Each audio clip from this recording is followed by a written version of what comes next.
Louise Ailey, një nga emrat më të komentuar të showbizit shqiptar, është rikthyer në qendër të vëmendjes me një reagim të ashpër në rrjetet sociale, pas valës së kritikave që ka marrë për këngën e tij më të fundit të postuar në Instagram, ku shfaqet bashkë me bashkëshorten Kiara Tito dhe vajzën e tyre të vogël, Luna Mari. Videoja, e cila kishte si qëllim të përcillte një fabulë me nota humori dhe sarkazme, është pritur me polemika nga disa ndjekës dhe veçanërisht nga autorët e bazës muzikore që Louise kishte përdorur.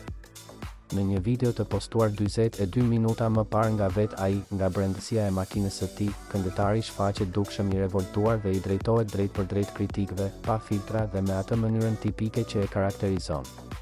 Ai sqaron se ka marrë një bazë muzikore të vjetër, ka krijuar vetë tekstin me stilin e tij ironik dhe e ka publikuar në rrjet, por menjëherë pas publikimit, autorët origjinal të muzikës janë ndjerë të ofenduar për përdorimin pa leje.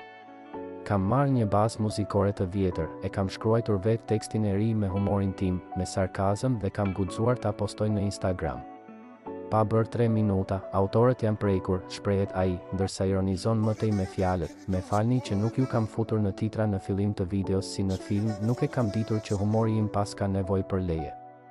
Ai e mbyll reagimin e tij me një fjalë që tashmë po qarkullon me shpejtësi në rrjetet sociale: "Mos bëni sikur ju ka dhimbsur kënga, po ju ka dhimbsur vëmendja."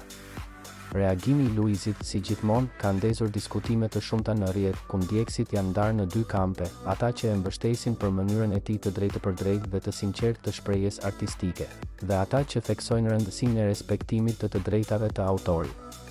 Ndërkohë, vetë kënga vazhdon të shpërndahet gjerësisht, duke konfirmuar edhe një herë se gjithçka që prek Louisi kthehet në temë kombëtare. Në këtë rast, edhe një fabulë e thjeshtë e realizuar në formë humori është kthyer në një debat për etikën artistike dhe kufit e krijimtarisë në rrjetet sociale.